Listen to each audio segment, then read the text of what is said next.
Assalamualaikum warahmatullahi wabarakatuh. Selamat pagi anak ustazah semuanya. Bagaimana kabarnya hari ini?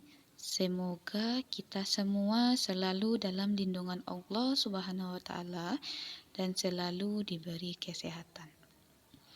Baiklah anak ustazah, pagi ini kembali kita bertemu dalam pembelajaran daring. Ya, sama-sama kita berdoa agar pandemi ini bisa cepat berakhir dan kita bisa kembali ke sekolah dan beraktivitas secara semestinya.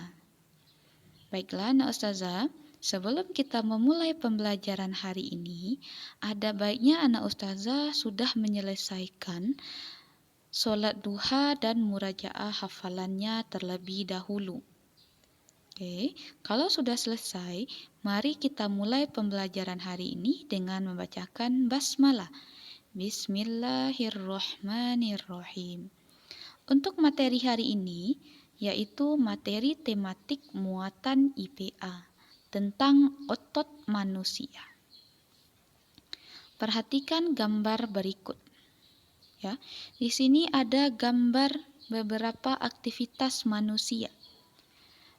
Gambar pertama menunjukkan seseorang sedang berlari. Gambar kedua sedang berjalan. Ketiga sedang melompat. Keempat sedang mencangkul. Dan kelima sedang makan.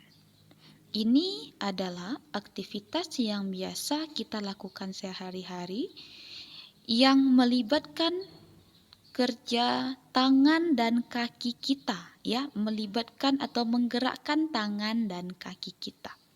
Ya, hari ini kita akan belajar tentang alat atau organ gerak pada manusia. Pada pembelajaran sebelumnya, kita sudah mempelajari dan sudah mengetahui bahwa organ atau alat gerak manusia ada dua. Ada organ atau alat gerak pasif berupa tulang atau rangka, dan ada juga organ atau alat gerak aktif berupa otot. Dan kita sudah mempelajari organ atau alat gerak pasif, yaitu tulang dan rangka.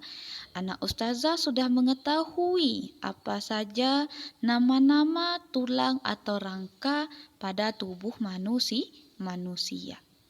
Dan hari ini kita akan belajar tentang organ atau alat gerak aktif berupa otot. Ya, rangka sudah kita pelajari, sekarang kita masuk materi tentang otot.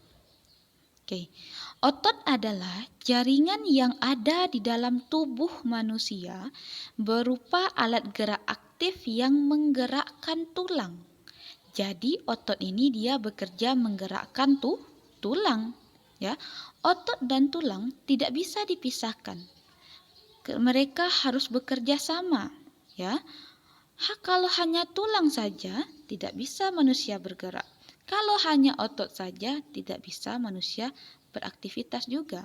Jadi, antara otot dengan tulang dia harus bekerja sama sehingga membentuk sistem gerak atau bisa manusia untuk bergerak beraktivitas. Ya. Fungsi utama dari otot ini adalah untuk bergerak seperti tadi, berjalan, berlari, melompat, makan, mencangkul, ya. Lari-lari, lompat-lompat, bermain anak ustazah, dia melibatkan otot yang berfungsi untuk menggerakkan tubuh manusia. Apakah fungsinya hanya bergerak? Tidak. Otot pada manusia memiliki fungsi yang lain. 1. Menjalankan dan melaksanakan kerja seperti makan, minum, dan lain sebagainya. Yang kedua, menggerakkan jantung. Jadi jantung digerakkan oleh otot yang ada pada bagian jantung manusia. Yang ketiga, mengalirkan darah yang terdiri atas zat-zat yaitu nutrisi. Keempat, mendukung tubuh. Yang kelima, menjaga postur tubuh. Dan yang keenam, menjaga suhu tubuh. Ya, ini fungsi lain dari otot pada manusia. Setelah kita mengetahui apa itu otot dan fungsinya, mari kita lihat macam-macam otot pada manusia. Ada 3 macam otot pada manusia. Yang pertama otot polos, yang kedua otot lurik, yang ketiga otot jantung. Coba anak saudara perhatikan panahnya. Otot polos dia terletak di tengah ini, berarti dia berhubungan dengan saluran pencernaan kita. Ya. Kedua otot lurik dia terletak di dekat lengan kita. Dekat lengan kita ya. Yang ketiga otot jantung dia berada di sini. Berarti dia terletak di daerah dada atau jantung kita. Mari kita bahas satu persatu. Yang pertama otot polos. Otot polos adalah otot yang bekerja tanpa kesadaran atau otomatis tanpa diperintah otak. Otot polos merupakan otot yang menyusun organ dalam tubuh, misalnya saluran pencernaan, pembuluh darah, saluran pernafasan, dan juga dinding rahim. Oleh karena itu, otot polos disebut juga otot dalam karena dia mengatur kerja bagian organ dalam tubuh manusia. Otot polos hanya memiliki satu inti sel yang terletak di tengah. Sel otot polos berbentuk seperti gelendong. Antum perhatikan gambar ini ya. Dia berbentuk gelendong dengan kedua ujung yang meruncing. Kemudian otot polos bekerja secara otomatis. Contohnya, apabila anak ustazah memakan makanan, dia langsung masuk ke organ pencernaan atau saluran pencernaan. Apakah saluran pencernaan menunggu perintah dari otak untuk bekerja? Tidak. Saluran pencernaan akan bekerja secara otomatis tanpa diperintah oleh otak kita. Itulah cara kerja otot polos. Dia bekerja tanpa otomatis, tanpa diperintah oleh otak, dan dia juga dinamakan dengan otot dalam karena dia terletak dalam organ dalam tubuh manusia, ya. Kemudian, bisa anak saudara pahami, kemudian kita masuk otot yang kedua yaitu otot lurik. Otot lurik adalah otot yang melekat pada rangka dan bekerja dipengaruhi kesadaran. Jadi otot lurik, perhatikan sini, adalah otot yang melekat pada rangka atau tulang manusia. Ya, dia bekerja dipengaruhi kesadaran. Maksudnya, dia bekerja sesuai perintah otak. Otot lurik ini, kenapa dinamakan otot lurik? Karena dia ada sisi gelap dan terangnya yang saling berselang-seling. Ya. Sel otot lurik mempunyai banyak inti sel yang terletak di tepi. Otot lurik dipengaruhi kesadaran dan bekerja sesuai perintah otak. Contohnya, ketika menulis, tangan diperintah oleh otak untuk menulis. Jika tidak ada perintah dari otak untuk menulis, maka tangan kita tidak akan menulis. Itulah cara kerja otot lurik. Dia menerima perintah dari otak. Sementara tadi otot polos dia bekerja secara otomatis, ya, tidak menunggu perintah. Namun otot lurik dia menunggu perintah. Bisa dipahami bedanya? Yang ketiga ada namanya otot jantung. Nah, otot jantung berarti dia terletak di sekitaran organ jantung kita. Otot jantung adalah otot yang menggerakkan jantung untuk memompa darah ke seluruh tubuh. Sebagaimana yang kita ketahui, jantung berfungsi memompa darah ke seluruh tubuh. Dan otot jantung dialah yang menggerakkan jantung untuk memompa darah ke seluruh tubuh. Otot jantung bekerja secara terus-menerus tanpa henti.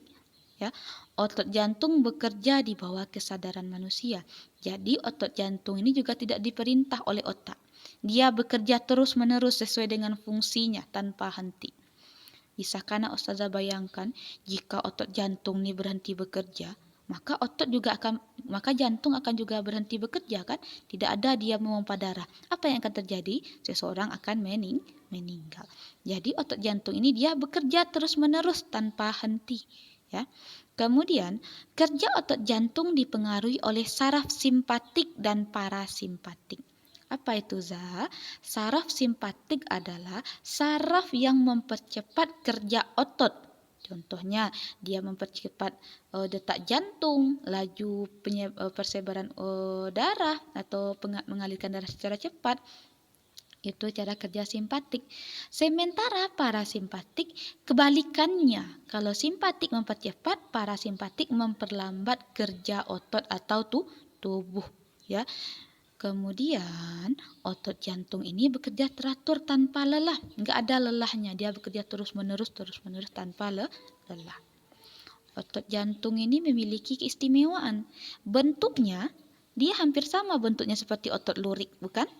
Tetapi kerjanya seperti otot polos, dia tanpa kesadaran secara otomatis. Kalau otot lurik kan diperintah oleh otak. Bentuknya seperti otot lurik, cara kerjanya seperti otot polos. Di sana Ustazah pahami? Ya, jadi ada 3 macam jenis otot. Yang pertama otot polos yang bekerja tanpa kesadaran atau secara otomatis. Yang kedua otot lurik yang bekerja sesuai perintah otak. Yang ketiga otot jantung yang bekerja terus-menerus dan tanpa diperintah oleh otak. Oke, Ustazah harap anak Ustazah bisa memahami materi ini dengan baik. Dan untuk di rumah, antum salin materi ini ke dalam catatan tematik muatan IPA. Ya, disalin yang rapi, kemudian bikin hari, tanggal, dan basmalah. Ya, demikianlah pembelajaran hari ini. Ustazah akhiri atau kita akhiri dengan bacakan Alhamdulillahirabbil alamin. Dan terima kasih atas perhatian anak Ustazah. Dan sampai jumpa lagi di kesempatan lainnya. Semoga kita bisa segera bertemu di kelas yang kita cintai dan melaksanakan pembelajaran tatap muka. Amin.